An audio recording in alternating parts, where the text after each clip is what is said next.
which is awesome. Please keep it up. Like, it's great to have enough material and a lot of cool stuff to look at. And yeah.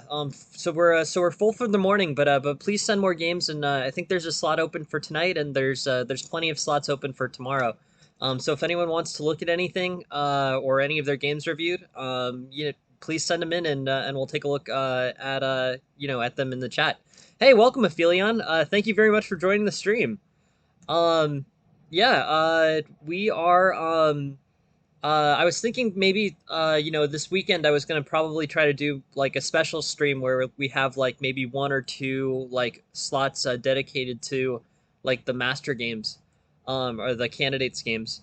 Yeah, no problem, Ophelia. No, no, not at all. No, thank you very much for participating.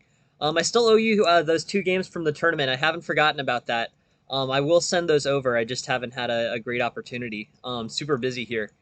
But yeah. Anyways. I think we're good to go. I'm working on my internet connection, and hopefully that will be improved going forward. It is one of those things. I actually feel like it's a problem that I should be able to help with at least a little bit. I'm gonna try changing around the frequency of my router. It's not too tough a fix, but I'm hoping that considering that I live in an apartment building that's like super crowded, that might be helpful in terms of making the stream a little bit more consistent. Anyways, our first game is Bishop Hurricanes, and he's playing white here.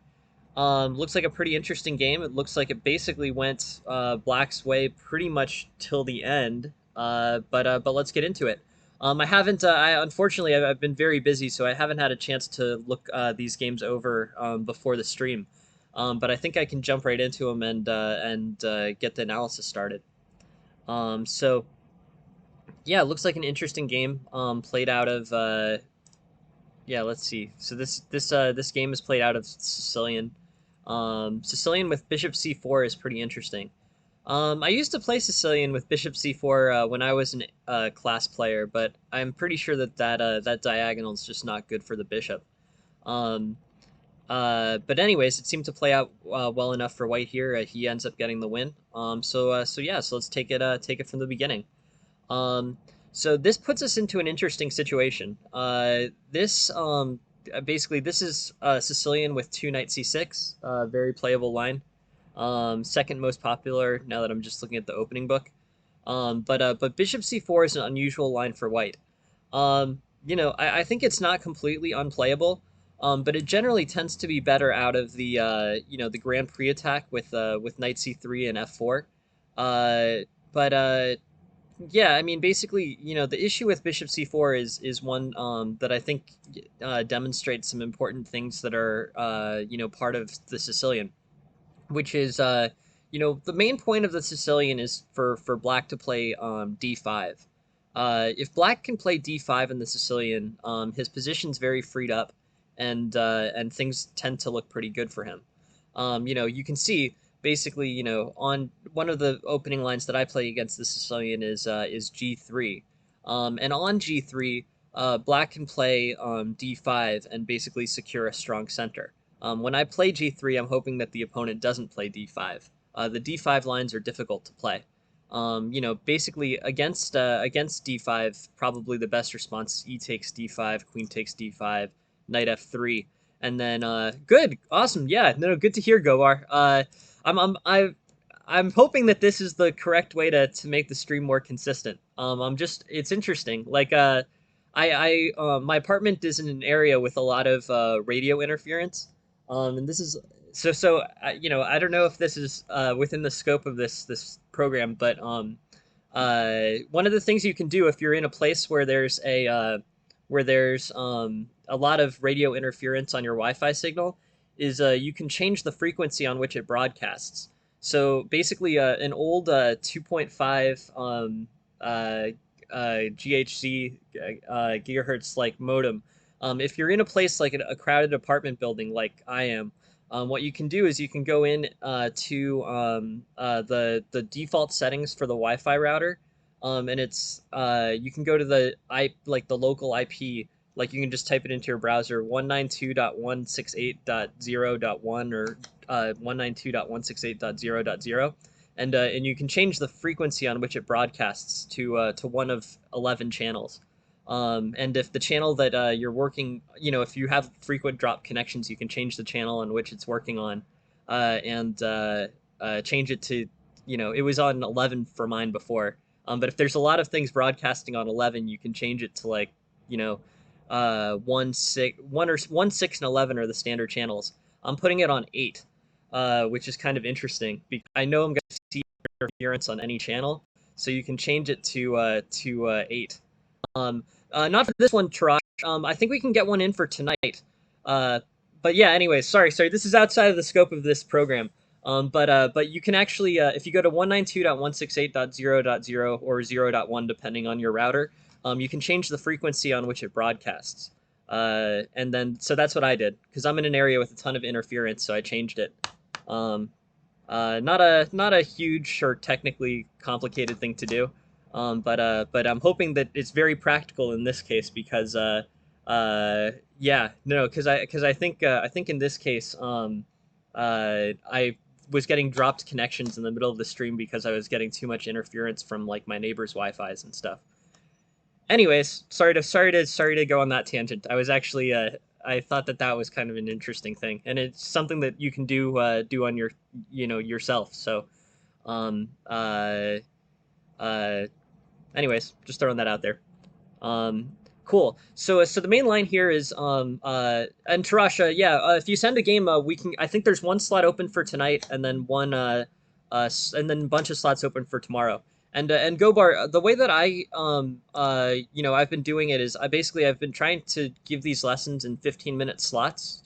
So like if someone sends a game, I'll review it for 15 minutes. So I have like six or generally six slots. I'm not perfect about it, and I go over sometimes. I'm sure I'll go over on this game because I've gone on this tangent. But that's what I usually mean when I refer to as slots is 15-minute slots making up a 90-minute session.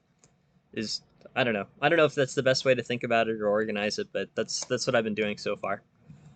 Anyways, knight f3, um, and then bishop g4, and then bishop g2.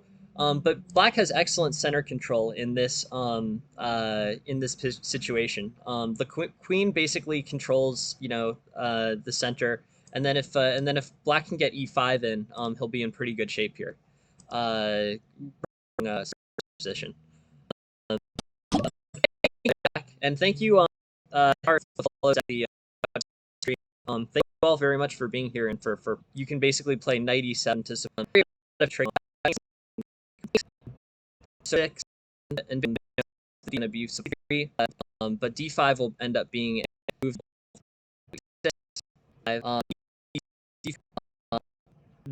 pretty.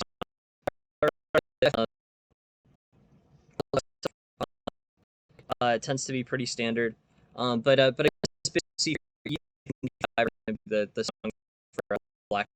Um,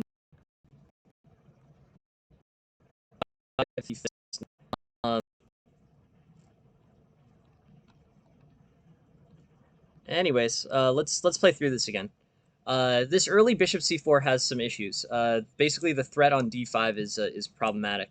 E6, d5, knight e7, and it will be difficult for white to prevent this d5 push. White's play here, e6 or e5 prevents d5 by creating the counter d6. Pawn takes d6. But it's still going to make basically white run into issues on this diagonal. Having this e6 f7 structure here is is problematic for white. So on the other hand, basically white forfeits a lot of this a lot of his center by giving what's ultimately going to give up his e pawn. Basically, when this trade is made, this e5 followed by d5 followed by pawn takes d6, bishop takes d6. When that exchange is made, the basically the this pawn on e4 is traded for this pawn on d7. Uh, so pawn takes d6, bishop takes d6, knight c3, and we're out of established theory. And white has done something to make this bishop justified on this diagonal. But overall, basically white is white is not getting too much productivity out of this bishop here. E6 and f7 sort of block its advancement on that diagonal. So overall, I guess I would say, bishop to c4 is probably a move that steers things in black's direction. It's just a threat that's too easy to deal with.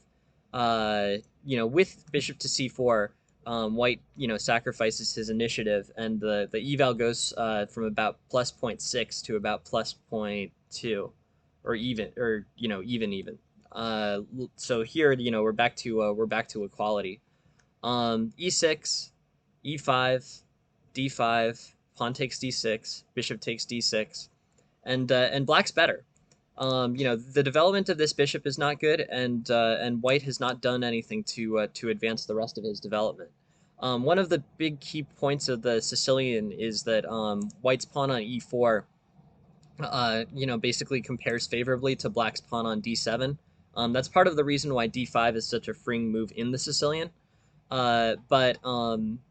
But yeah, so knight to c3, knight to f6, d3, and now basically white has fallen behind in development, and this c5 pawn, even though it's a single pawn, still controls a lot of space in the center. Black has these moves which make his center stronger, and white basically in terms of pieces, both sides have three pieces facing towards the center. But white's pawns are not as good as the black pawns here in terms of establishing center control. So yeah, so that's the logic.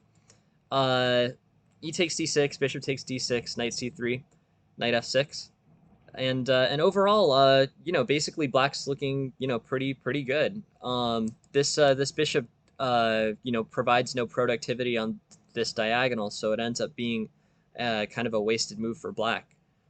This bishop is much stronger, for example. This threat on h2 and this clean diagonal is difficult for white to deal with, whereas this bishop has nowhere to go and doesn't even effectively provide control of d5.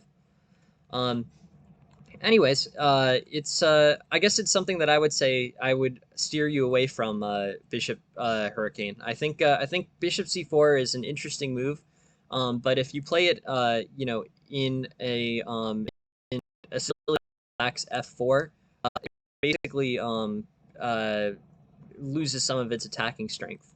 One of the values of Bishop C4 on this diagonal, and one of the reasons why F4 justifies Bishop C4 on this diagonal, is that F4, F5 can be played in order to threaten the E6 pawn. So that's just something to think about in terms of and basically in terms of determining the strength of that bishop. So I would steer you away from that opening. That said, there's still a lot of game here, and black basically seems to be doing pretty well. Uh, Rook takes, I guess I would say I would lean towards pawn takes. This sort of makes the center, or makes the pawn structure on the king side a lot less fractured. Um, and overall here, I think basically until this black queen hangs, white's in a pretty good place, or sorry, black's in a pretty good place. Um, so here, I guess I would say, what can we sort of, basically what improvements can be made for white? Um, the first, and what I've been saying is Bishop C4 is not a line to be played in a move. Um, Yeah. I mean, let's take a look at that go bar because I think that's really a good point. Or a good point to be looking at. Um, I'm not sure. I think this double open files on H and G, are enough to hold enough to provide an attack for white. I think basically it's gonna be difficult for white to establish an attack on the king side, but it's basically white's best attacking opportunity at this point. So yeah, so I think having this open file is the value of pawn takes over rook takes in this situation. So yeah, like queen takes, rook there, and then they're basically this doubled file. It might the queen might be able to deal with it. And white has compromised his attack a little bit in the sense that he's lost his kingside pawns, which can be good barriers here. But I think that this open file outweighs the G pawn in terms of overall attacking chances, especially since this H4 pawn is gonna fall in either direction. So like rook takes, queen takes H4, or pawn takes, queen takes H4, and the H4 is falling either way. So you might as well try to capitalize on it with rook H1, rook G1. Yeah, so that's what I would say. Uh, anyways, that is pretty interesting. Um, yeah, so the white structure, the white pawn structure is better that way.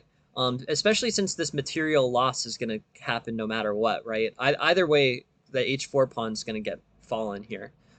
So I think doing it in a way, especially here, like rook takes, queen takes, this G pawn by itself is not, all pawns are good in terms of attacking chances on the king side, but uh, the value of pawn takes over rook that this pawn by itself basically is not really going to have the same power that a pawn like a pawn storm with the G pawn and the H pawn have. I think for that reason, pawn takes is better, and the eval is pretty much in agreement. I don't have any slots for this morning A takes, but if you send a game, I can definitely get to it. I think probably tomorrow at this point. But I can make it. I have slots open for tomorrow morning. So yeah, please send a game and we'll look at it. I think I have one slot open for tonight. Uh, so yeah, the next person to send me a game gets the slot for tonight, and then anyone else gets the slots for tomorrow. But thank you very much for participating. Uh, yeah, let's look. Uh, yeah. Whoever sends the next one's getting the one tonight, and whoever sends the one after that is for tomorrow morning. I'm really happy to see so much participation, to be honest. All right, A takes gets the tonight slot, and then if Tarash has one, we'll do it tomorrow morning. But thank you all so much for participating. Uh, yeah. So at the end of the day, Black hangs his queen, right? And then that that basically determines the game here. Um, but basically, things are going fairly well for Black at this point. And pawn takes f3, I think, is the last one to equalize. And if basically pawn takes f3 equalizes, now white's best chances are this attack. There's aspects of the position which are healthier for Black. Like this pawn structure is solid, and this pawn structure is also difficult for white to attack. But white's chances of winning are going to be dependent on the rooks on G1 and H1. So pawn takes f3, queen takes h4, and then I think this is pretty good. Okay, cool. Yeah, awesome. Thanks, Tarash. We'll do but please send your game too, Tarash. A takes sent it first, so I'm gonna give him the slot for tonight. But I'd love to see your game tomorrow morning. So yeah, so please send it. And everyone here, please send your game and we'll get to it in analysis. But yeah, so this H takes and then G takes, and White's got this good attack going. Um, so yeah, that's all good. Um, but this game is basically determined on this queen hang. So I don't know if there's that much instructional content there. Like I think a hanging queen is a way to win. But I don't know if that's something that you can sort of replicate. Um, anyways,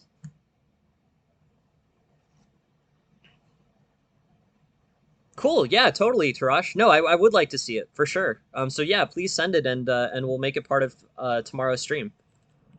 Um, yeah, but overall here, this is a pretty interesting game. I'd try to steer away from bishop to c4. I think bishop to c4 is probably not the best Sicilian move. But other than that, I think White, plays reasonably efficiently. Maybe I'd take with the a pawn here. But yeah, overall, I think things are in a pretty good place. Um, and then the improvement, pawn takes f3 over rook takes f3. Pawn takes f3 improves your pawns. Basically it gives you two pawn islands instead of three, and fixes the isolation on this one. And then as an added benefit, it gives the rooks these two open files, which could potentially be used for an attack. Um, so yeah, so the combination of all of those, I think, is it adds up to a pretty interesting game. It's a little disappointing, to be honest, that it ends in this that it ends with a hanging here, but that's okay. That happens, and I'm glad that you ended up winning Bishop Hurricane. But overall, an interesting game. So the two takeaways I would do is seriously consider Bishop C4. It's generally not playable in Sicilians without F4. And then the second one, I would just say, look for opportunities to uh, if you get opportunities to fix your pawn structure and provide piece mobility, sometimes that can be more valuable than than having the pawn just by itself as an attacking piece on the king side. You were headed towards a very interesting attack with pawn takes f3. The game ended up with the hanging on queen h4, but overall, a very interesting Hurricane. So thank you very much for sending it. Cool, awesome, Tarash. We will look at this tomorrow morning during the 10 a.m. session, and that goes for everyone else. You can post them in the stream. You can post them on the Discord. I try to keep up track of everything, um, and uh, and yeah, I mean, we basically, I'll look at any game that anyone sends, and we can look at it on the stream. So I'll give that one a slot for tomorrow morning at Tarash. Um, yeah, cool, interesting. Thanks for the game. Let's look at the next one. The next one, I think is from Discord, but I'm not sure. Okay, so King Me, this is King Me's game. He's playing black here. Um, yes, tomorrow morning. Tomorrow morning at the same time. We have a lot of slots that are getting filled, which is awesome. Um, but uh, but yeah, tomorrow morning is when I was thinking we could get to it. Um, cool. So d4, d5, e3, knight f6, knight f3, and we're in a pretty standard king's or queen's pawn game. Bishop g4, knight e2, e6, and basically this is all sort of going a straightforward development. This is basically leaning towards equality.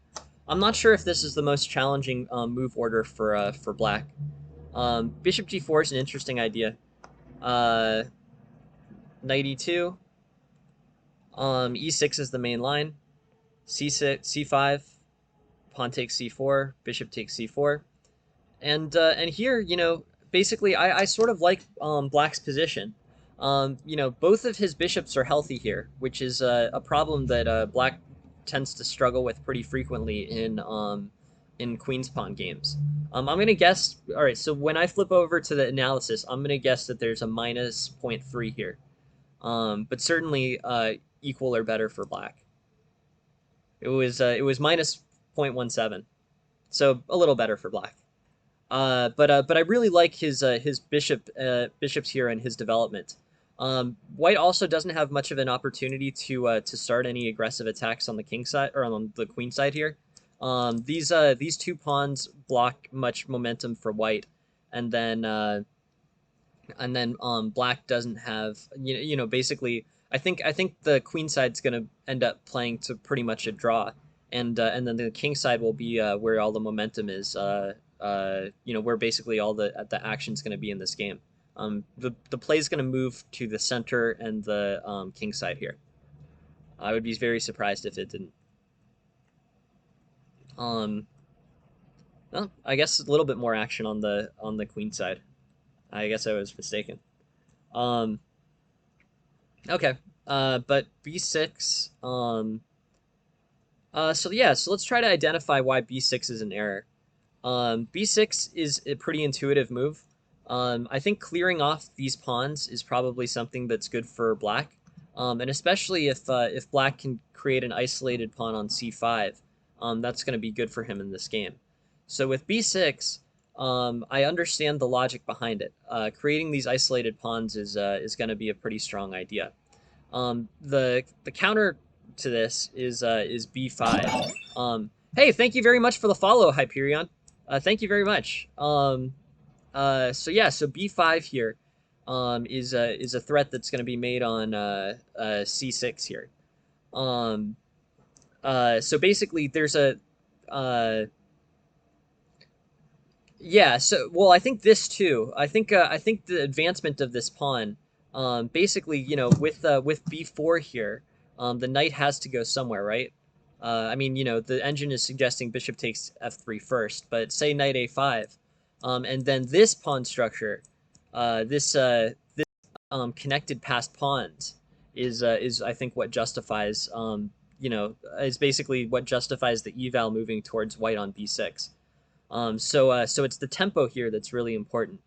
B6 makes sense. Makes sense. It would be great if there was an ability to clear off this, or to disrupt White's fairly strong queenside pawn structure here.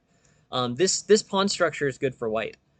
So on B6, I think it would be good, if there's some other type of action here, so like castles, and then B takes C5. This immediately goes towards equality, right? This pawn structure here is really much better for black than the pawn structure that had A3, B4, and C5. Uh, so yeah, so that's something that's pretty valuable here. That's a valuable improvement. But if White instead plays this tactic, uh, Bishop takes F3. Um, Interesting. Yeah, let's take a look. No, it's a really good question, Tarash. Yeah, let's figure out the answer to that. But basically, why B6 is the immediate B6 is labeled in an inaccuracy is because this move order is a tactic that creates a passed pawn for white, connected passed pawn for white, and that's really going to be a problem for black for sure. Because even with A6, white can play A4 and then continue to have this connected pass pawn. But yeah, let's look, Tarash. I mean, so just so I know, bishop takes f3, bishop takes f3, then b6, uh, or uh, or knight or with knight takes. You're saying, and then b6. Yeah, uh, knight e5. Um, Yeah, no, 95. Either way, 95. No, it's a good question. So thank you for asking it. But I think this B5 is going to be a refuting tactic for an earlier B6, pretty much in any case. So that bishop takes F3 transposition sort of leads to a similar thing. But good question. Please, if you have any questions, at this point especially, please share them and we can just go over it. I they're good questions. I'm always happy to address them. Um, so here White's basically looking pretty solid. It ends up Queen b3, I guess, moves the eval a bit, um, for the reason of knight e4. So let's look at this tactic too. Uh, Queen b3, knight e4, knight takes, d takes, and I guess ultimately, this might displace this king, and it leads to a lot of trading. So rook d1, interesting. So this is a pretty serious tactical rabbit hole here. Um, uh, Queen e7, knight d4. So ultimately, white can't or black can't disrupt white's castling here. But anyways, it's pretty interesting. That's an interesting sideline. Let's take a look at what actually happened in the game. What ends up happening is something which is much better for black than that b5 c6 tactic. Um, uh, Here now, white's basically showing a pretty solid position. Uh, Knight e4, they're arguing, leads to tactical complexity that helps black. But from a strategic perspective, I guess I would say that the chances are reasonably close to equal. This bishop's fairly strong. Neither of black's bishops is as powerful as this bishop on b2. Black's pawn structure is a little bit, black's pawn structure is a little bit better. Having this extra pawn in the center gives black much better center control. And yeah, after castles, knight e4, bishop d3, and we're in a somewhat simplified but relatively equal game. Black's bishops are much stronger here, have much better mobility and stronger diagonals than the white bishops. But going against that is black's better center. Queen d6, pawn takes d6, bishop h3. Black threatens this early checkmate, which I think is probably reasonably easily dealt with. And then the correct move here actually is somewhat difficult to see, but I think bishop to e2 is a stronger continuation than bishop f5. I think with bishop f5, the bishop gets trapped to g4. Um, uh, the engine is suggesting some alternate transpositions, but basically the main concept is g4 is now going to become available and threaten to win that bishop. Um, I guess on knight e4 trades, but basically this black bishop gets more restricted. So bishop e2 I think is a better alternative for black than bishop to f5. Um, let's just go through the line. Bishop a5. Yeah, no. So with that bishop c7, queen d6 lineup, black is pushing on mate in one that is very tempting to threaten, but is almost immediately undone with like bishop to a5. Rook f2, bishop f5, knight f3. And, overall, this does stand better for black. This diagonal is pretty powerful, and this threat on the c file is also pretty powerful. Um, so yeah. Anyways, basically, black ends up getting some pretty solid opportunities here. The position steers toward equality. Uh, and basically black has great compensation in the fact that he secures this C diagonal for his heavy pieces. This equality is basically based on the idea of the strength of black's C file. A lot of things are more healthy for white here. These pawns could potentially start to become a problem for black, especially if white's able to pass one of them. But on the other hand, there's strength on this C file. So evaluating these two strengths against each other and their relative strength leading to equality is an important thing, I think, in terms of assessing a position. What are black strengths and what are white strengths? Because they each have different strengths, and when you end up with this perfect zero equality position, being able to explain why I think is a big part of coming up with a good positional analysis. Um, anyways, this leads to a relatively equal position. Um, Black is still controlling this file, and then White secures positional advantage with this outpost on knight d4.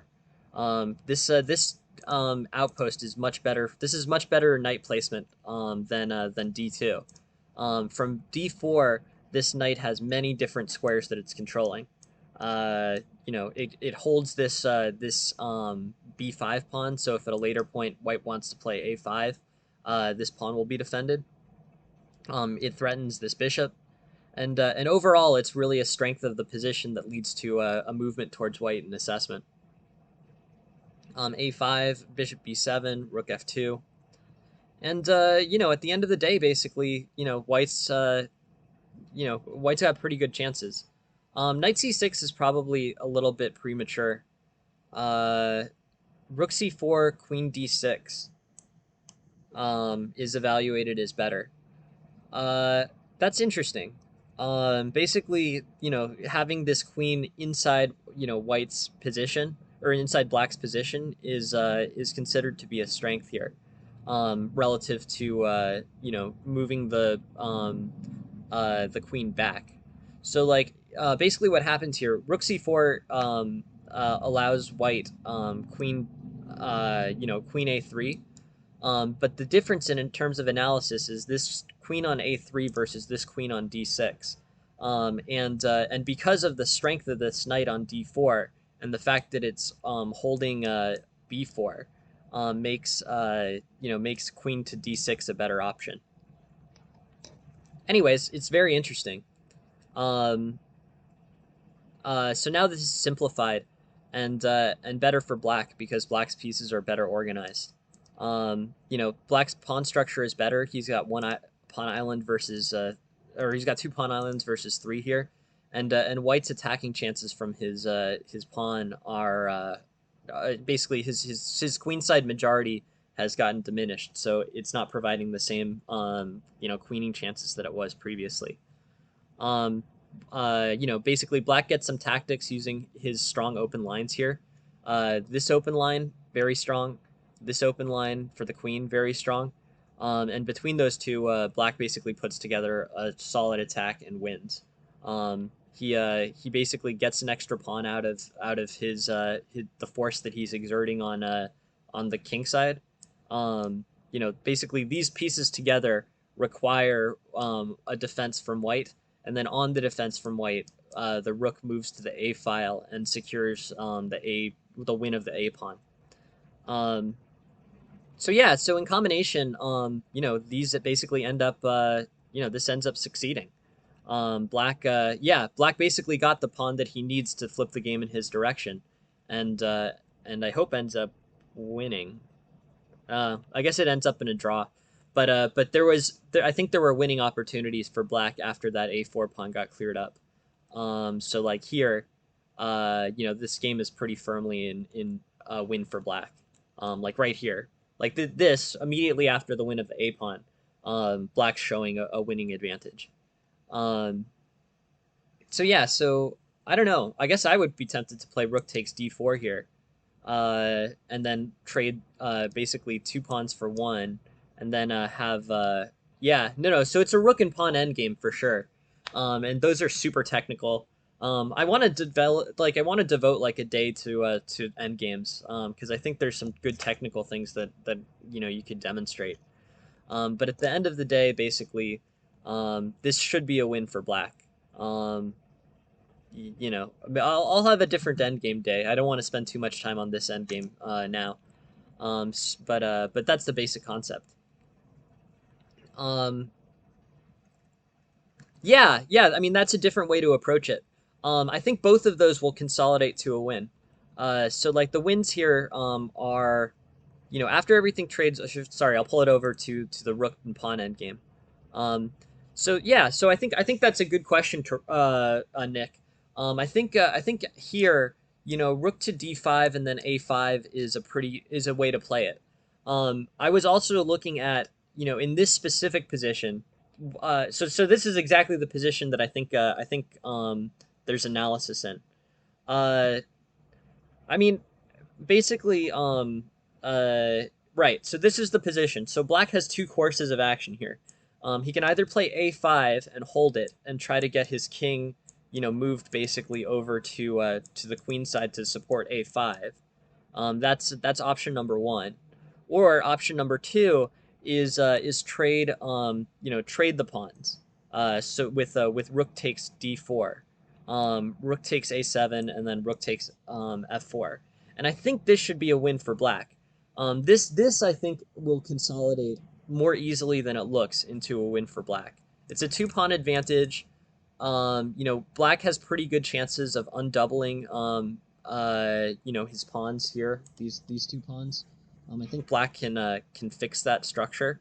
So I would lean towards this as a simpler endgame to win. But the engine, which plays perfectly, opts for this technically won endgame as a better objective play.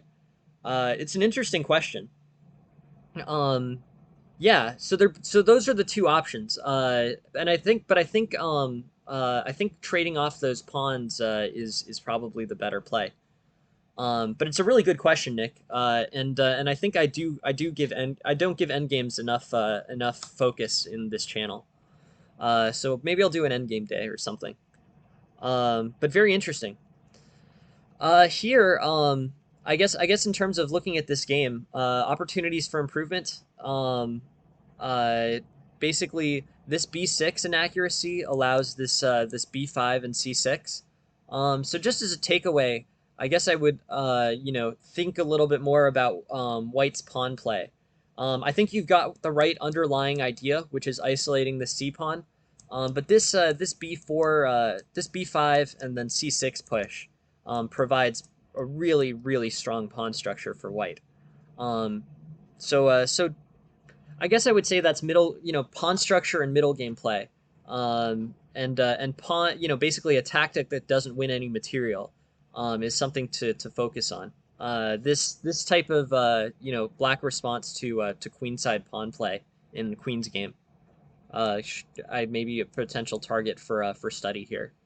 And then the second improvement that I think is worth looking at is on this rook endgame. Um, uh, I think basically, this is a very tangible thing to improve. What happens in this game is in exactly the position that Nick was talking about. This a5 pawn is one of the two options, or the other option, rook takes, which trades into a two pawn advantage for black. Those are the two acceptable options. But what doesn't make too much. What I don't think is a good idea from an intuitive perspective is rook to d7. This advances neither of the goals, right? Basically, this pawn, advancing this pawn is a big part of the a5 idea. Saving that tempo is important. So I think this is something to do with endgame study, which I think, now that I really think about it, is something that I should probably get to in the near future. But a5 is objectively a better play than rook to d7. Here you have basically the identical to the a5 structure, but it's not as advanced, and as a result, the pawn's not as dangerous. Pawn's not as dangerous on a7 as it is on a5. So a5 here, I think is the play. It's the same structure. It will lead to the same themes, which is using the king to advance here. But it saves a tempo for black. So I think a rook, study of rook and pawn endgames would make this move more clear. So I think that's another place for review. So the pawn movement on the queen side, and then this, I think, are the takeaways as big points in this game. But yeah, this is also a technical endgame which should be evaluated. Anyways, thank you. No, thank you very much for sending the game, Kingme. Really interesting stuff. But yeah, keep the structure further forward. Given the choice between this structure on a7 and this structure on a5. Given that both will potentially be defendable by the black king, you might as well opt for the one that's further ahead and saves the tempo. Anyways, very interesting. Let's go to the next one. Thank you very much for sending the game, King Me. Really, yeah, two very interesting things, which I think are pretty instructional. Okay, here's Spotkins' game. I wanted to thank Spotkins again for buying everyone's subscriptions. That was super awesome. I think I say sometimes on this channel, you know, it really isn't about the money. So, you know, I don't have a donate button, don't want to use a donate button. But the fact that you've, you know, gotten subscriptions for people and made the channel more accessible to everyone, I think is awesome. I'm probably going to end up, I mean, I don't know. It's awesome. Anything to increase, you know, viewership of this channel or any other channel that provides free chess instructional content, I'm super in favor of. So thank you for that, and yeah, I'm really happy to get an opportunity to take a look at your game, Spotkins. This is a London system, E3, interesting. You know, I don't know the London system this well, you know, that well, and I don't know the side. No, thank you very much, Mikey. I really appreciate it, and I'm sure, you know, all the other subscribers now appreciate it as well. Yeah, I think you're right. I think you're right, Tarash. They have less identifiable mistakes, is one thing.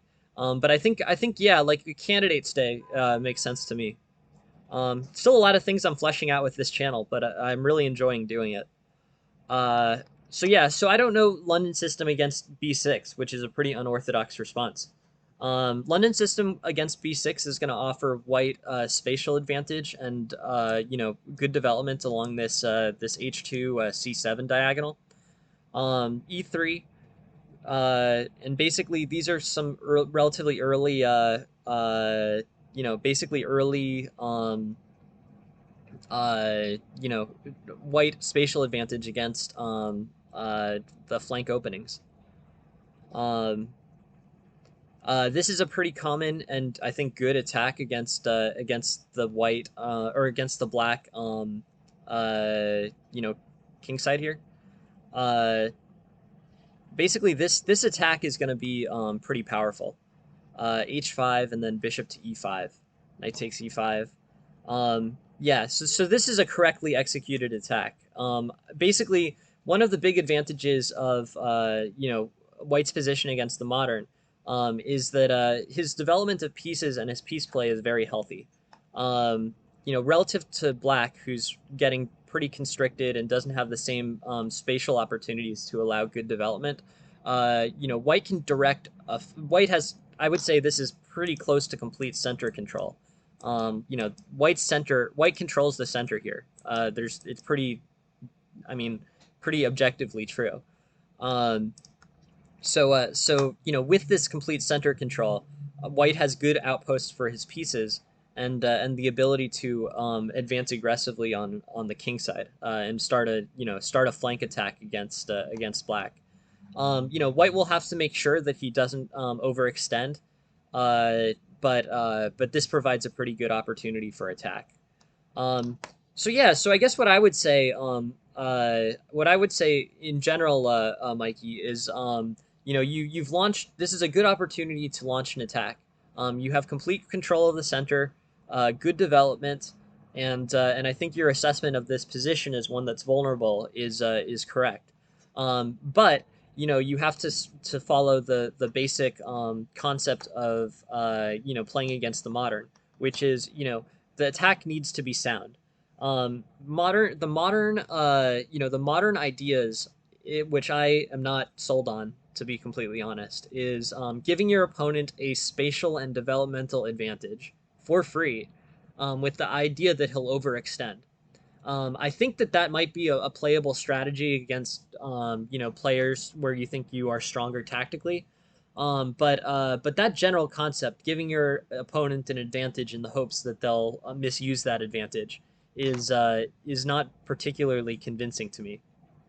You know, grandmasters are able to use it to their advantage and win games like that, but I've never been able to make it work in my own games. So overall, I think your opponent is giving you good opportunities, and with careful play, I think you should be able to launch a pretty effective attack here. Um, this is a good time to be attacking your opponent.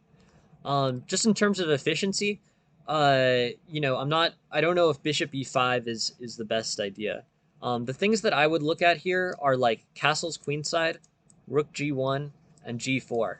And then you've really got a powerful attack going on the king side. His pawns are fixed in a situation where they will become very attackable by your pawns. Especially this one on h5.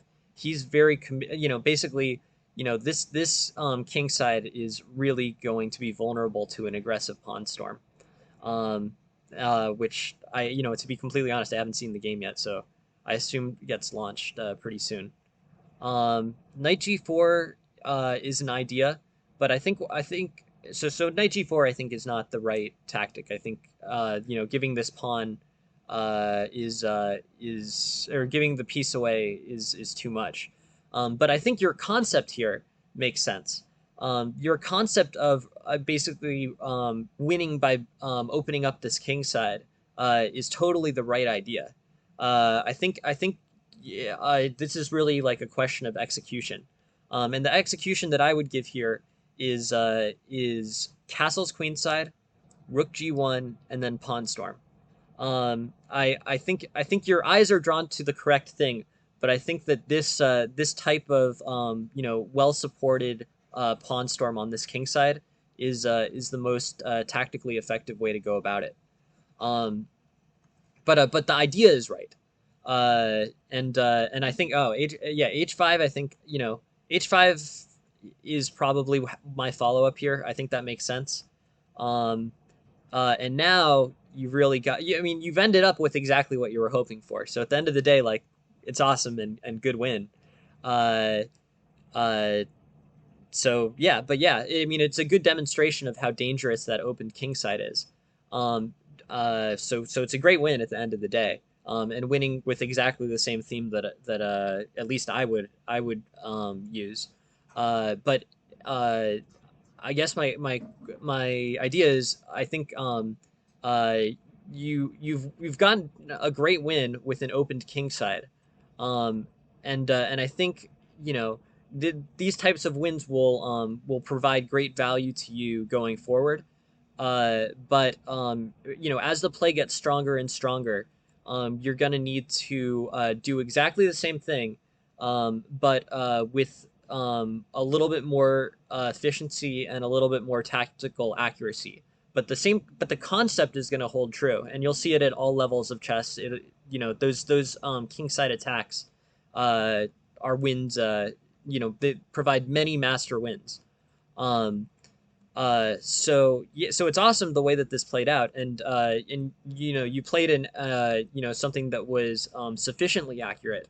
But the way that I think that you can look towards this is to get even more material into the attack, and then really pawn storm. You know, these big material sacrifices, if they can be avoided, you know, should be, because you know, material sacrifices are very committal. You know, if you sacrifice a piece to get a good attack, you know, you better make sure that that attack is going to lead to mate. Um, so you know, if you can come up with something that's equally disruptive to Black's king side, with the pawn moves, I would say that you should use the pawns before you use the pieces. Sometimes you need to sack the piece, and those attacks work great too. But just as a general principle, you know, basically, you know, I think in this specific position, you're capable of yeah, no, I think they're, you know, you'll get great attacks, Mikey, and I think you know, launching those kingside attacks is something that you should you know, really focus on and continue to do. But you know, all things equal, if you can use a pawn to do something, if you can sack a pawn to do something that you would sack a piece to do, you might as well sack the pawn because it's a lot less committal and a lot less risky. Um, but at the end of the day, this is a very good looking attack. I would just be using the G4 pawn as opposed to the E5 knight, because that's a lot less to catch up on. You can wind up basically in a situation in which your attack comes to a win of two pawns, and if you've sacked one pawn to do it, you're ahead. But if you sacked a piece to do it, then it's a lot less clear. Um, so yeah, so it's very interesting, Mikey. It's exactly the right concept. But I would say use your pawns before you use your pieces. There are great piece sacks there too. But I think getting the pawn storm is something to look towards. So specifically, what I would do here is exactly thematically the same, but I would do it using castles queenside, rook g1, and g4.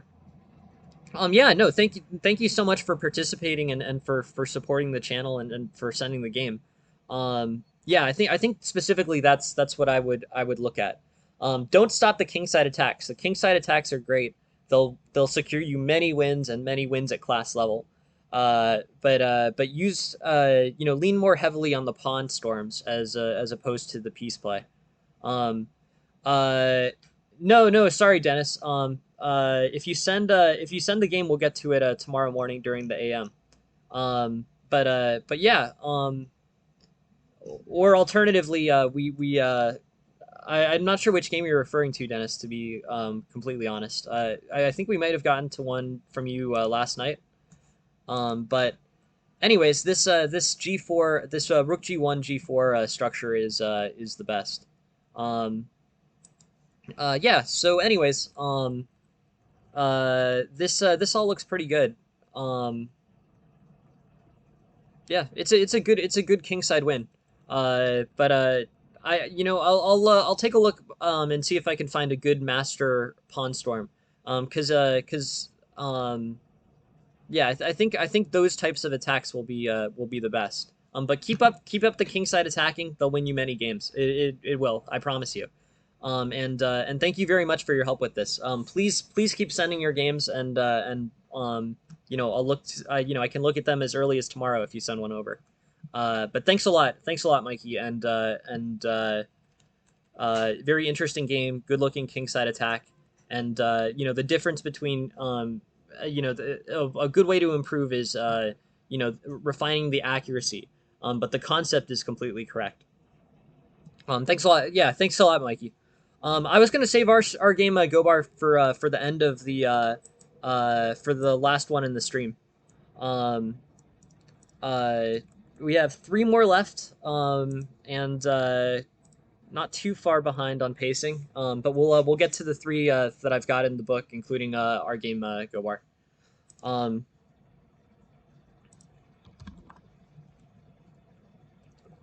just gonna pull up the new analysis.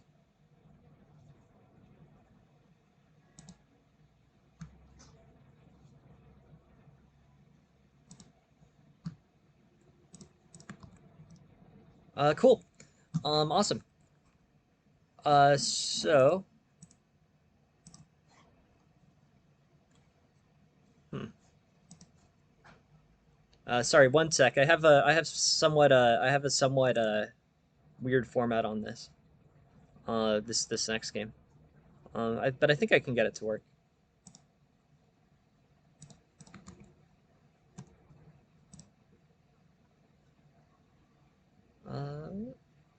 Okay. Um, Interesting. I got this to work yesterday, so I'm hoping that we might be able to get it good today.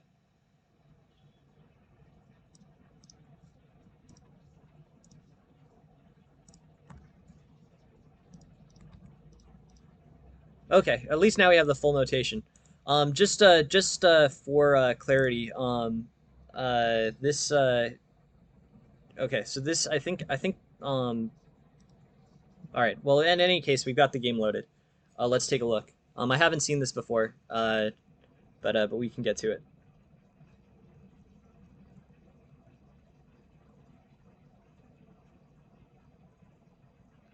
Okay. So black basically mounts a quick kingside attack um, out of the Italian game. Okay, cool. So yeah, so this is interesting. This is a Vienna. It basically turns into the Italian game with uh, yeah, no, we played a very good game, Gobar. It was very interesting. Uh,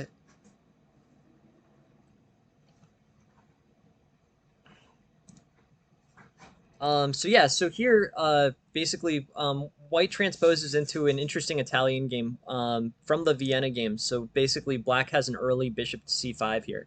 Uh, I, basically, I don't know too much about the intricacies of this early d5 bishop g5 development. It's less common than the standard knight f3, knight c6. Um, but I think this will offer some interesting things to look at. H6 takes basically takes it out of the book. But yeah, no problem, Nick. No, very happy to take a look at it. H3, bishop h5, g4, bishop g6. And this basically transposes into a relatively calm Italian game.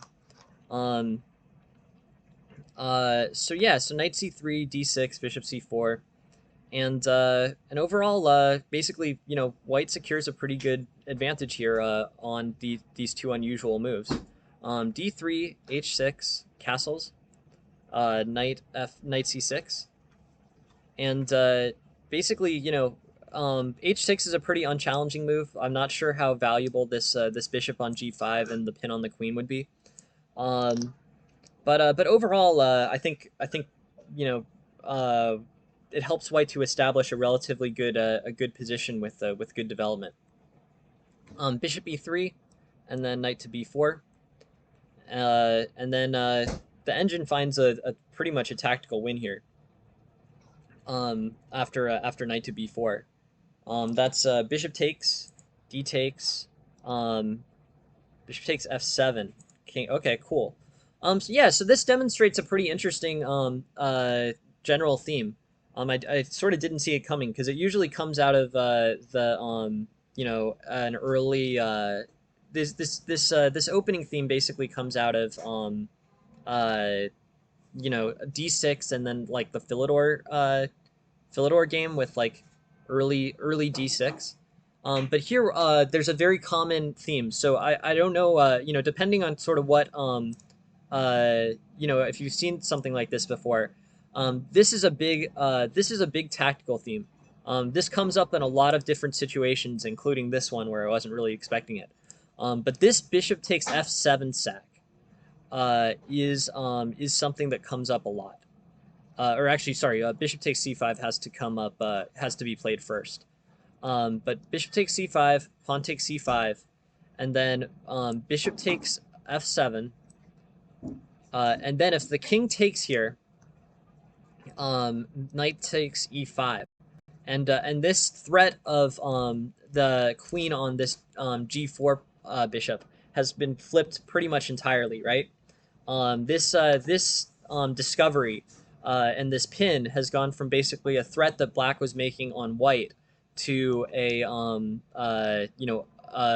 immediate threat where white's going to take the g4 pawn. So yeah, so overall, this plays out really, this plays out really well for white. But there's many opportunities where this tactic occurs. This hanging pawn on f7. Uh, I can show. Maybe I could go through a different game, and I think I've gone through maybe one or two on the stream before. But this type of tactic, this bishop takes f7, king takes f7, and then knight takes generally takes or moves to e5 with check, exposing this bishop, making the pin on g4.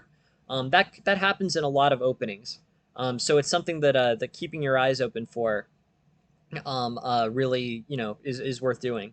That tactical formation is pretty common. Um, so yeah. Overall, I guess I would say that's something to know. Just add it to your repertoire of potential attacks for white. Flipping the tables on this pin of the bishop on g4. Anyways, this game Bishop takes c5 is correct, but that tactic, which we, should all now have a little bit of exposure to seeing at least. Bishop takes f7, king takes f7, knight takes e5, followed by queen takes g4, the bishop that was pinning before. That tactic comes up a lot, and now hopefully we'll see it. Um, Knight b1, I think, is probably not the correct move. I think so. The tactic here is winning. But hey, thank you very much for the follow joke. I appreciate it. Um, yeah. So a3 here, I think is a better way to kind of keep this knight moving forward. I don't think this knight poses you too many problems in terms of development. Um, no, it's all good. It's all good, Nick. Like for sure. I think maybe you wanted to reposition the knight b1 to knight d2, and then keep this bishop pin. You basically be able to move your queen off of this bishop pin without doubling the pawns. That makes sense as a general concept. But I think there's better. Obviously bishop takes f7. This tactic flips the game in your direction pretty well. It's getting close to a win for white after bishop takes f7. But a3 too is playable. We had a really interesting game yesterday where basically it was similar to like a fried liver attack where there was a knight on g5 and threats on f7. No, no, no, no. Never feel bad, and please, like every game has instructional material. Like this game is an excellent example. Like I think this is perfect. This bishop takes f7 shows a tactic that happens relatively frequently, and many people will see in their games. So I think from an instructional perspective, like this is an excellent game. And we all make mistakes in all of our games. That's why unless you're 2700 plus, mistakes in your game will happen at with consistency. They get sort of smaller and smaller, but everyone makes mistakes, and anyone who tells you that they don't is not correct about that. But please, like everybody, never feel bad about the games that you send. They all have instructional value, and this one in particular, this is just a really this is a tactic that I think it's super helpful to go over. Next time, Nick, I think you'll see it. I think be I hopefully hopefully you'll get an opportunity to use this tactic to win a game at some point in the near future. Um, so that's good. And then queen f6, knight d2. So this is what I was talking about. This makes sense intuitively from a structure. Basically you've tried to free your queen from this pin.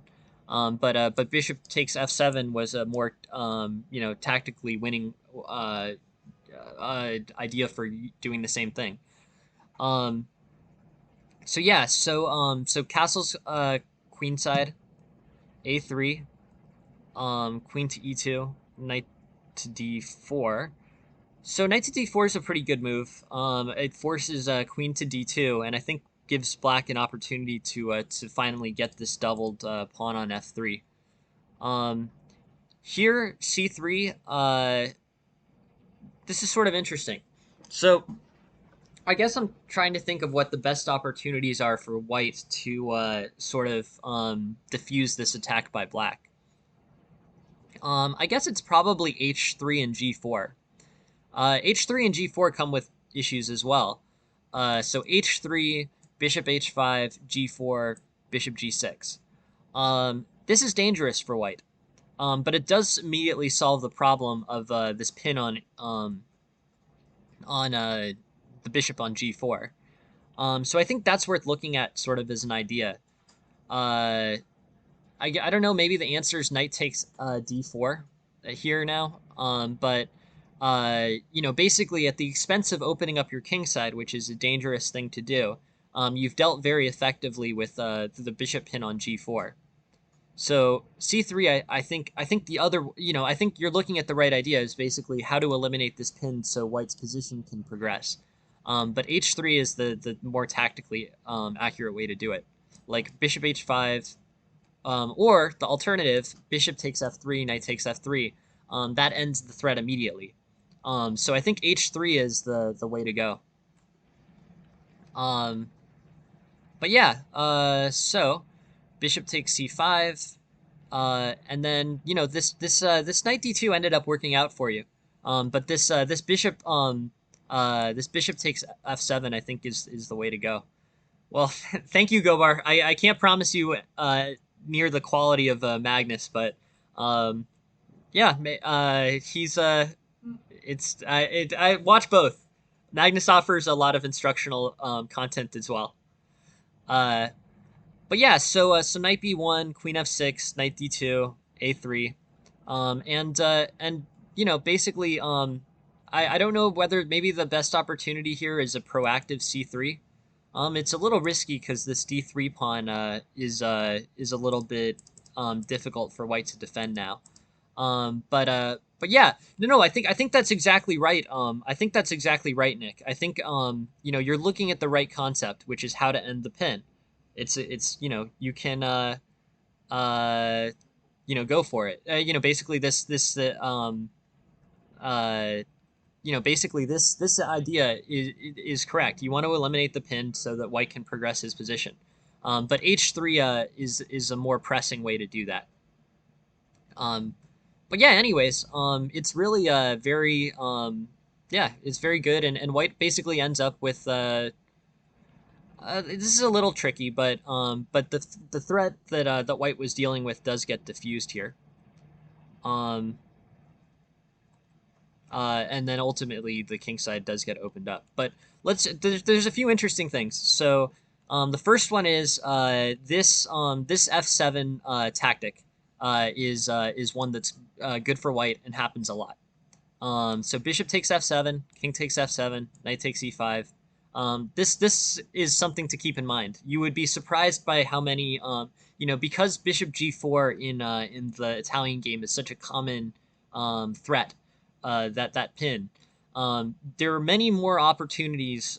There are many opportunities that occur to sack the bishop on f7 and then discover an attack on g4. You'd be surprised that happens a lot, and it happens up to a pretty high level. And just the threat of it is something that might be helpful for you to see at some point, even if it doesn't actually get executed. Um, so yeah, so the king goes to e8. Um, uh, king doesn't play f8, or the king doesn't take it. He plays f8. Um, but that tactic is valuable to have in your arsenal of ideas of things to do. A3, and this, yeah, and then this chase. I don't know if a proactive c3 is the way to do it, definitely keeping a good eye on this pin. I think queen e2 is sort of worth revisiting as a move. Queen e2 allows knight d4, and it doesn't really. I mean, queen e2 basically doesn't stop black's main threat, which is knight to d4. Putting more pressure on this f3 pin. Um, so I'm thinking like, c3 is a pretty rough way to do it. Probably not the best. H3 is also playable, but queen e2 I think is an idea, because obviously you want to bring your queen off of that pin eventually. So like maybe even I'm looking at like queen c1. You want to get your queen out of that pin, um, for sure. That's definitely true. Yeah, no, I agree, Nick. I think h3 is the move. H3 I think is correct. On bishop g5, g4 is a double-edged move, but will solve your problem quickly. So I think you can, soundly play g4, but be prepared to be attacked. But I think that objectively that's the best idea. Um, so yeah, so h3 I think is playable. You're right. You identified that you need to fix the pin. I agree with that assessment.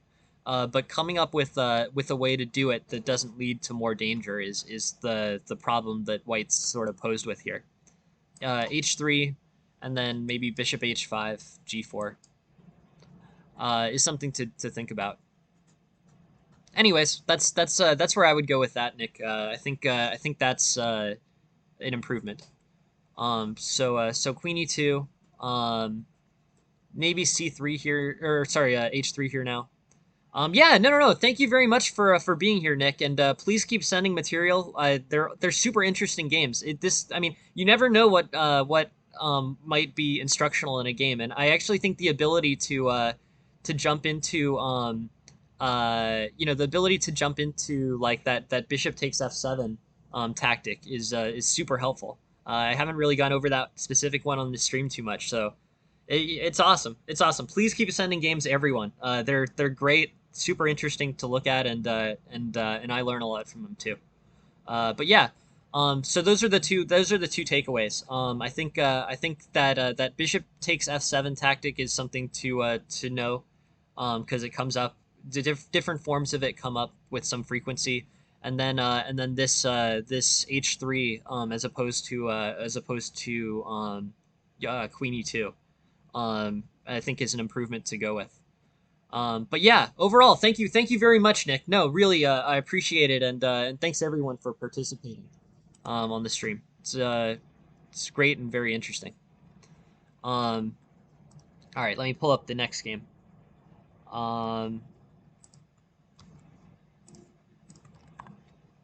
And I just want to make sure I have the right game. Dennis was trying to send a game earlier. I just want to make sure that I get it and I add it to the list for tomorrow. Did you send the link for that, Dennis?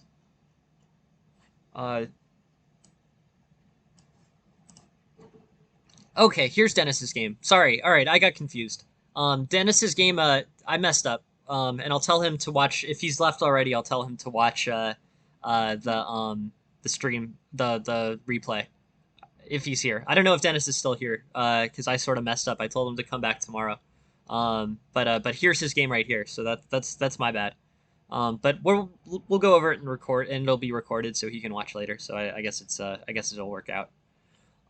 Yeah. So here, Dennis is playing white, and basically plays bishop g2 and then a queen's pawn game, knight c3. Very healthy looking center. And yeah, let's go through this.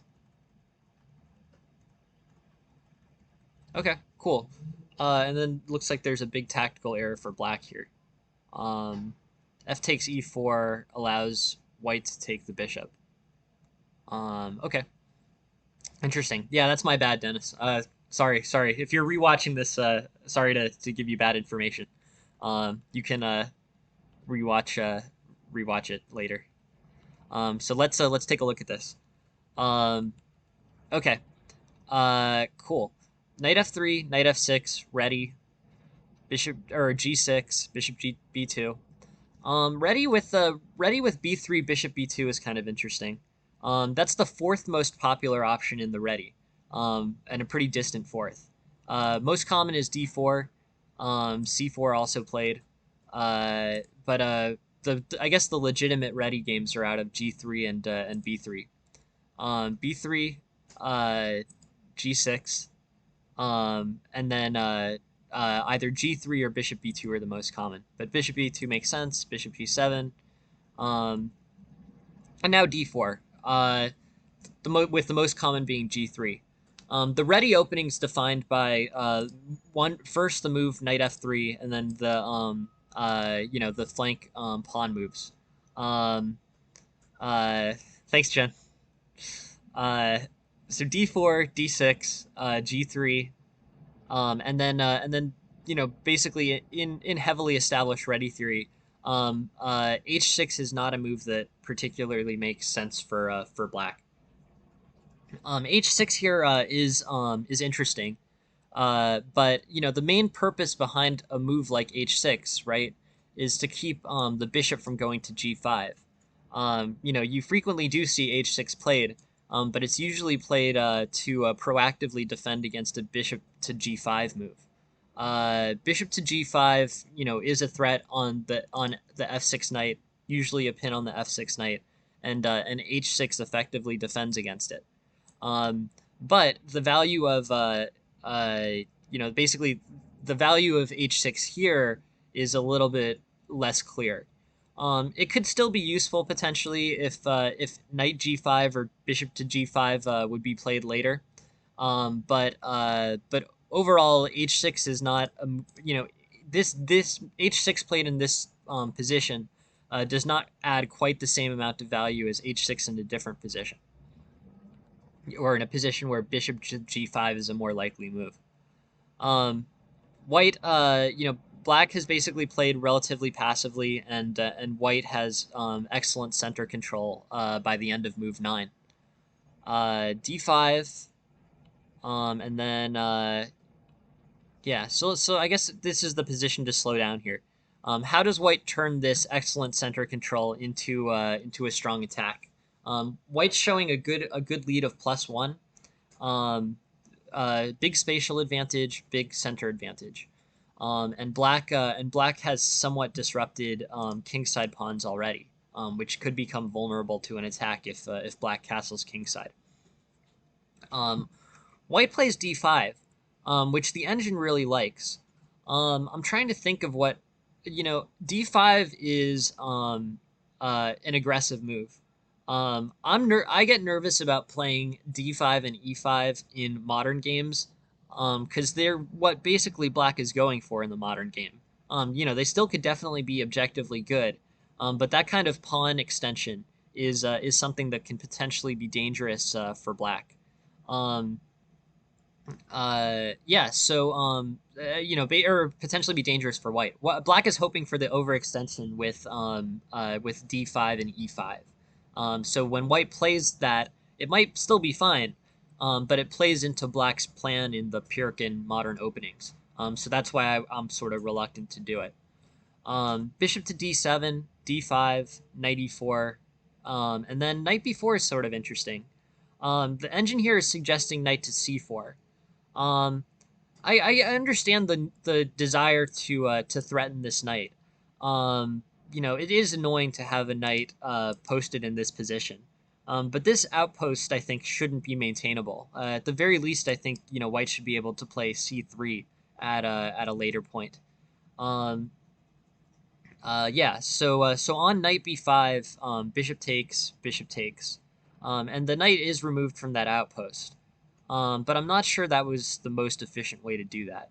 I think knight to c4, which also threatens knight with queen takes d4, might be the way to do it.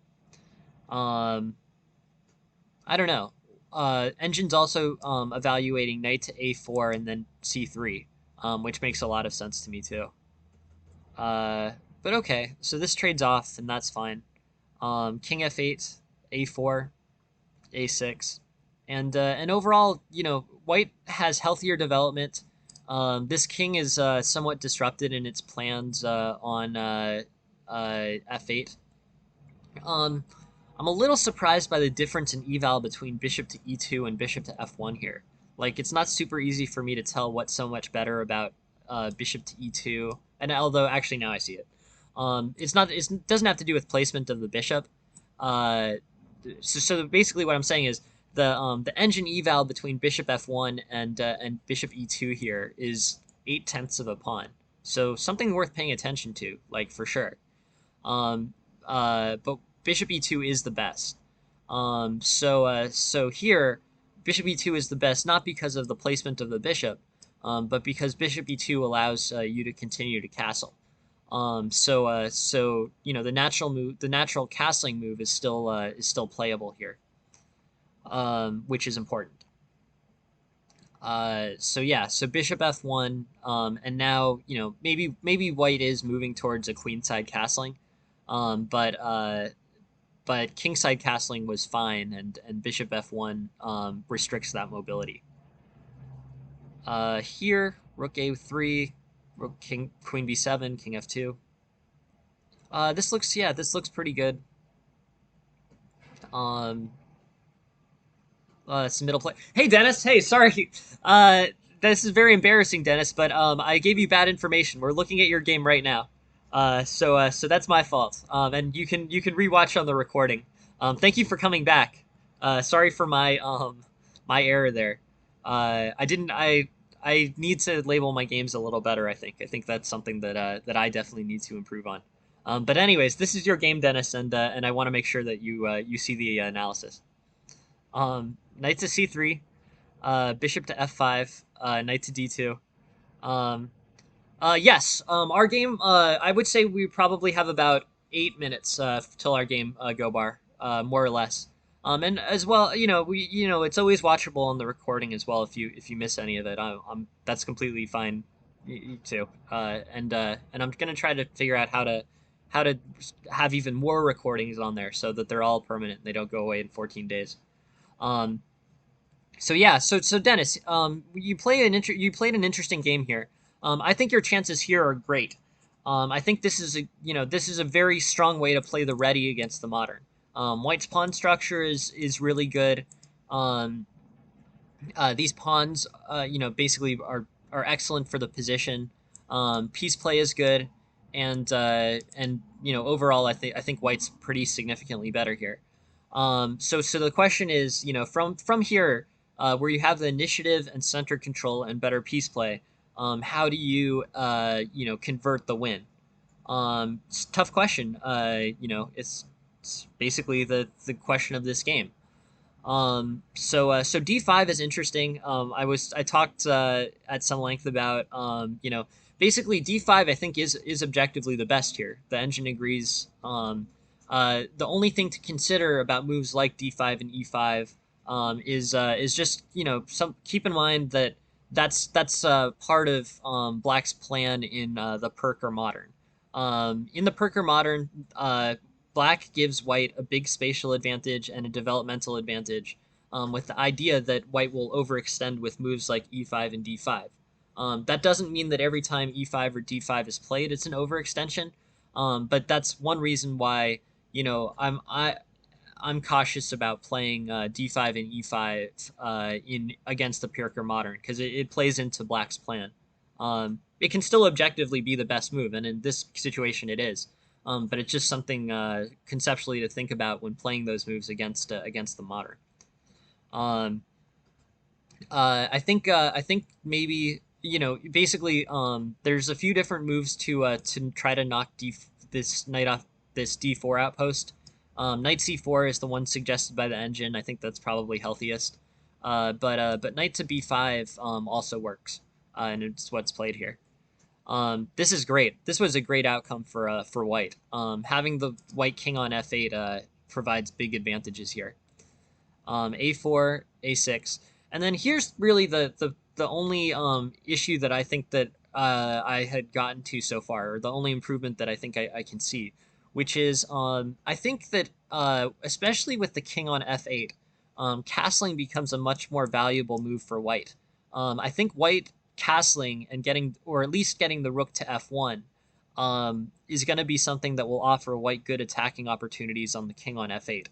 So like f4, e5, and then hopefully getting an open rook file from the rook on f1, attacking this king on f8, which is going to be difficult for Black to get off of that square. So on this response to a6, because I think castling is at least an option for White, bishop to e2 is better than bishop to f1 here. It kind of threw me for a loop for a second when I was looking at it, because I was like, well, why is the bishop better on e2 than f1? It controls the same diagonal, and the bishop's not going to do anything on the h3 square or anything, or any of the diagonals. The f1 h3 diagonal isn't worth that much to the bishop. But the reason behind bishop e2 as opposed to bishop f1 is not because the bishop is on it's not because the placement of the bishop. It's because of the mobility that castling will provide the rook on the f file. So that's an improvement. I think bishop f1 is essentially the same for the bishop, but it's the other pieces mobility that I think are important to take into account when playing when choosing between either bishop e2 or bishop f1. Um, because yeah, because now the king is offering some opportunities to be attacked along the f file, since it's not castled and black's gonna have to spend like 3 moves castling by hand. But so I think that's a small improvement to consider. Um, Bishop d7 is fine. The engine is arguing for this a5 knight b3 knight b6 outpost. But queen d3, makes sense to me at least. You know, Attacking this king is really, I think, the biggest focus of White's position here. Um,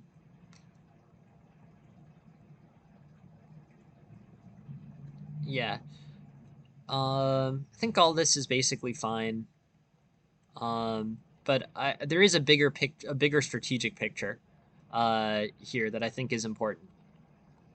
I think in terms of strategy, I think that White may want to focus on Black's king side. I think basically this king placement is going to provide some vulnerability. So like f4, e5, bishop g2, and castles is probably the plan that I would go with here. Um, White can shut down Black's queenside momentum pretty easily with like a5 and knight b6. So that basically shuts down movement on Black's queen side. And then with basically all the queen side locked up, now White can focus on a really dangerous attack, which is like f4, e5, pawn takes e5, and rook f1 threatening the king. The reason why king is bad is king f8 is not a good move is because is for two reasons. It blocks in the development of this rook, except along the rook file, which is pretty unusual. And it's very immobile. It will take a lot of time for black to fix the king side mobility here. So if you can launch a quick attack, which is what I would suggest here, and then I would do it. It looks fairly built up, but I still think that White can kind of rip through this defense here. F4, E5, and then rook support on the F file is the big picture plan that I would go with as White here. Um, Instead, the game becomes a little bit less clear. Uh, you know, Basically, this game becomes about the queen side, and and there could potentially be wins for White on this queen side. Like I would not say that that's impossible, but the biggest weakness of this position, right? The Black's biggest weakness here is this kingside development. Bad mobility for the king and bad mobility for the rook, and just blocking for the rook here. So that's where I think Black should be attacked. I don't think directing forces towards the queen side. It's like you have this vulnerability for Black. So I think that's the easiest thing for White to exploit. Um, uh,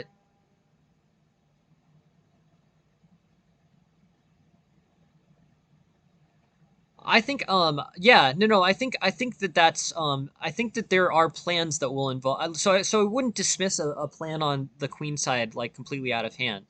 um and I think that there are some slight disadvantages, as opposed to a similar position for Black here. Like, these are some pieces that will could provide defensive resources for Black's position. But I would just say, from an intuitive perspective, attack Black where he's weakest. And where Black is weakest right now is this king and rook formation. Um, I think it's gonna, it's just much less clear to me how this queen side is formed. Like, with this queen side, I'm not sure who ends up with the open file. And at this point, Black ends up with the open file, which provides advantage for his pieces. Um, I would take it to an earlier point and just here where everything is, this bishop on b2 is a resource on uh, uh, right.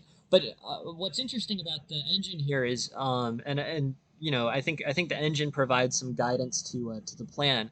Is actually, I think you should, here, I think you can castle kingside, against this f8 king. Like I think that this king on f8 is so displaced that the castling kingside is actually okay, because it gets your rook onto this f file, and then you try to launch an attack against the f8 king as quickly as possible. That's the plan that I would. I mean, that's the plan that I would go with. I think that there's plenty of play on the queen side too, and I think that there's some conceptual things that make the queen side attack reasonable. But I would just say this king and rook formation is a real vulnerability for black.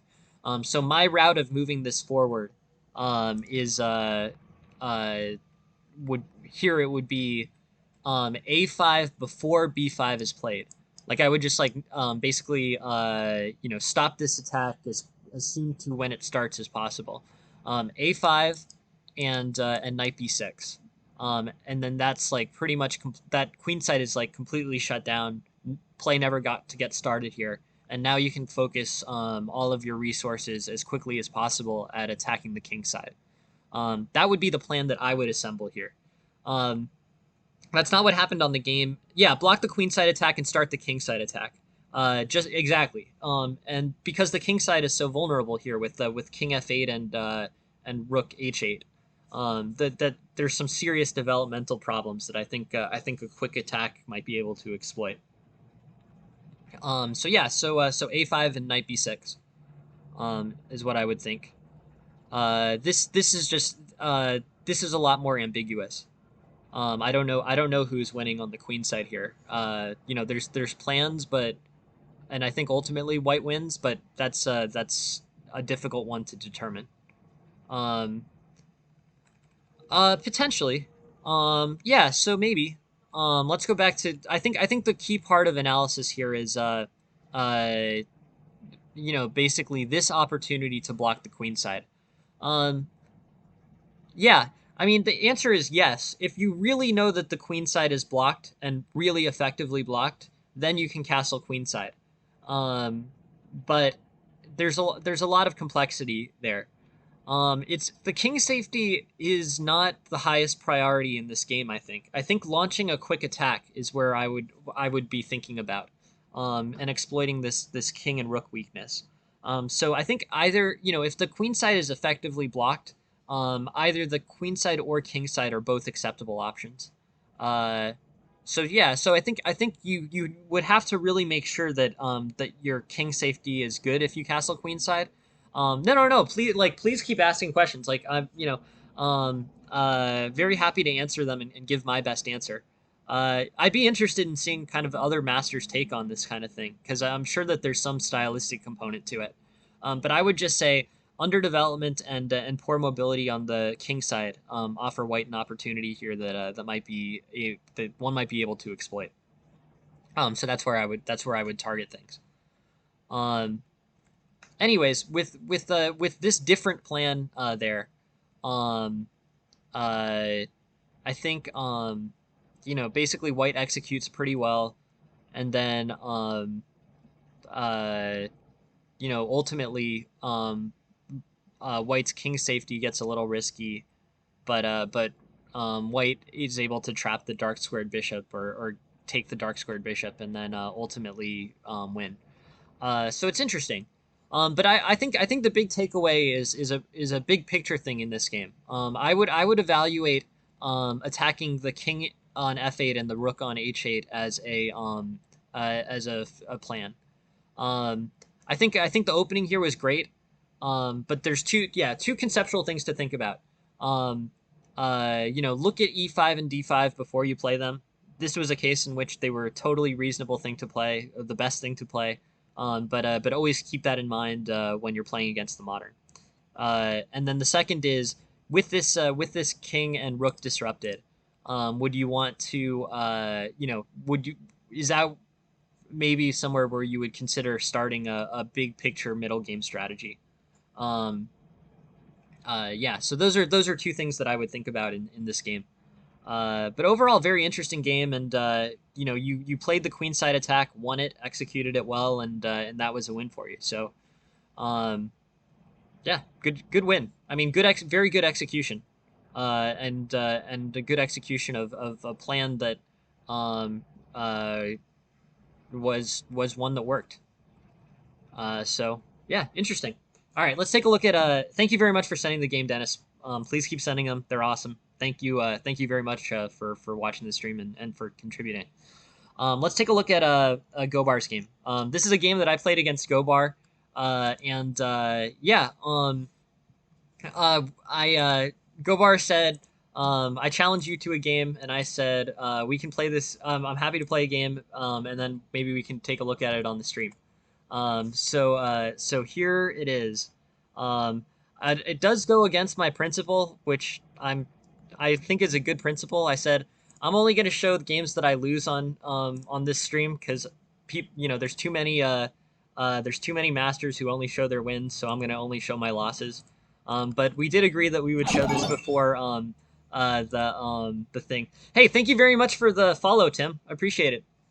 So one of the things is it drives me crazy how masters only show their wins, so I'm gonna only show my losses. But we agreed that we would show this game before we knew the outcome, so I hope that's not too much of a break from that rule. Um, uh, okay. Queen to b3, queen to b6, pawn here, and pawn here, and this is really interesting. Um, this is good for white. I'm sure that it's good for white. There's many situations in which white and I'm playing black, by the way. But let's take it from Gobar's perspective.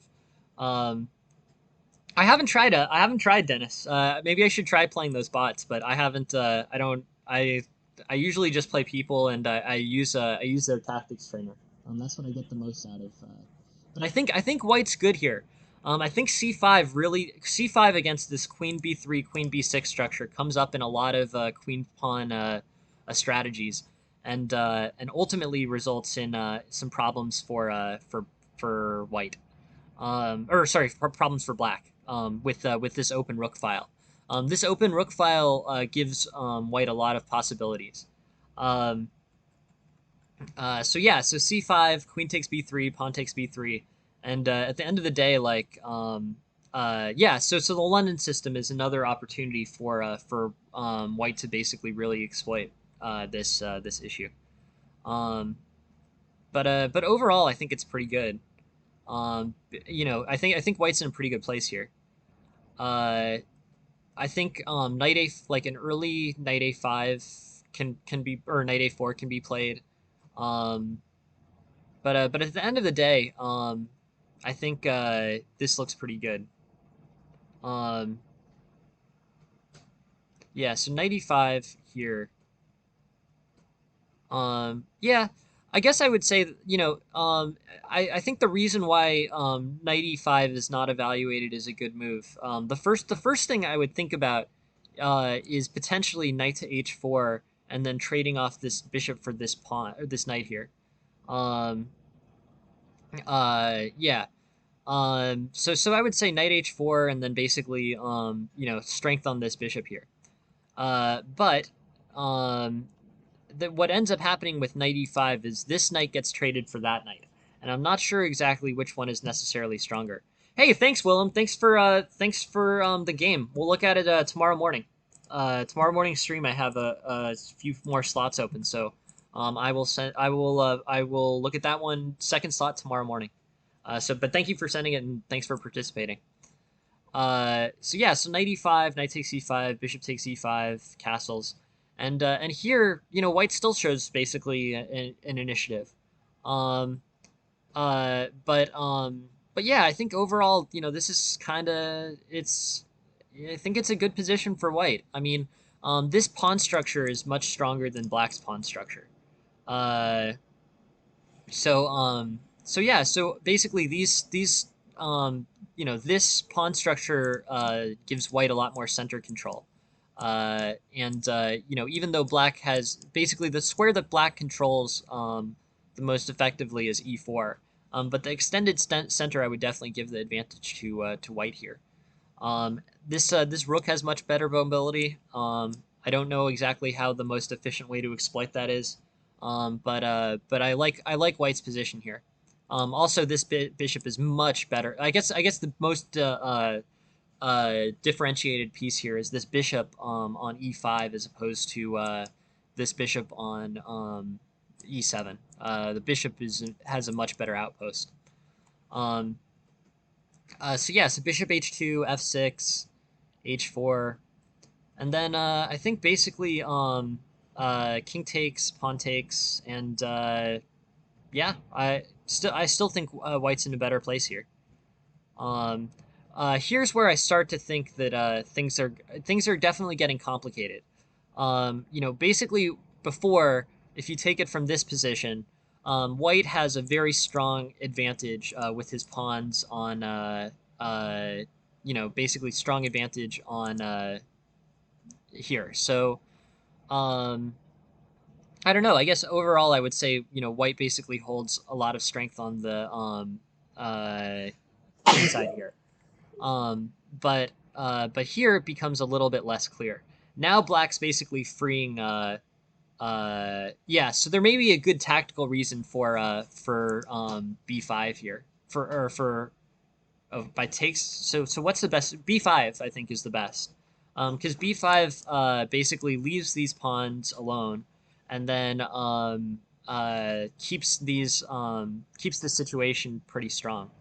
So b5, yeah, b5, and then basically on pawn takes b5, c6.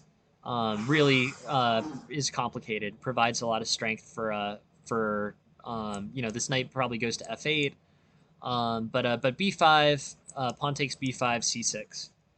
Um, yeah. Uh, yeah, but I think getting your pawn to c6 is pretty difficult. Or pawn takes c6 poses black a lot of problems. Um, Takes b6, takes, rook takes, pawn up, and now I think this is sort of where the shift of the game takes place. Also, one other thing I think was good here. Getting this bishop traded I think was good for black. White has a huge advantage with this bishop before the trade, and then this kind of this discovered check and this forcing of the rook to the basically off of the one rank where it has good mobility. I think has some value. Um, but let's think of preventative moves for white here. Um, Bishop takes e5, and then white has the much stronger bishop, and basically white's goal here I think is to stop play on the queen side. If white keeps everything constricted and keeps black from any kind of strong advantage, if basically white can keep black constricted, he's gonna win. So black's best attempt here is to try to stop the constriction on the queen side. Uh, you know, Basically at this point, which I think is the key point of the game, black has no avenues for attack. This is all just, I mean, or basically, sorry, like here, uh, basically black can't move his bishop, can't really move his knight, and because the knight, if he, the best advancement for the knight is probably knight to d7, and from there, it can't really go anywhere besides knight to f6 again. Um, yeah, some pawn break is necessary. Yeah, I agree with that. Uh, but basically, just the spatial advantage that white has is something that white wants to maintain here. So I think the knight trade is probably. I think the knight trade basically is probably the biggest thing to revisit here. The trade of this knight, which is very mobile, for this night, which is not super mobile, is not is a trade that favors black. So maybe that's the thing to revisit. On knight d2, I think so the engine is recommending knight d2, which I think I sort of agree with. This knight d2 move prepares for some play and breaks on the queen side where white has his biggest advantage. So like b4, knight b3, knight a5, and yeah, basically, right? I mean, that's the only place and it can't even go to b6. I mean, it can only trade on b6. So removing that knight is not worth this f3 knight, I think. I think that's basically the biggest. Uh, yeah, so I think that trade, given how many squares this knight can play to, this knight can play to four squares that have some value or some potential value. Yeah, no, I think that's right. I think this knight here is an example of that. There's many other things, but I think that was sort of the a little bit of a start of the shift. I think that trade was not that trade favored black. Um, and also, if if the logic is to prevent or to support b6, the new knight can just keep an eye on b6. Um, but I think that trade was helpful. And then at this point, black's chances are going to come from a favorable break on the queen side. Um, Black is lucky enough to get it, and I think there's some like I think this is a fairly efficient way for black to handle it. But by this point, that break and those combinations were helpful for black, and I don't think we really need to go through any more of it. But I think at the end where black has uh, established control of the queen side, um, I think that is a good outcome for black in a position that had previously been pretty restricted. I think I got lucky. Basically, I think I got some lucky breaks in that game.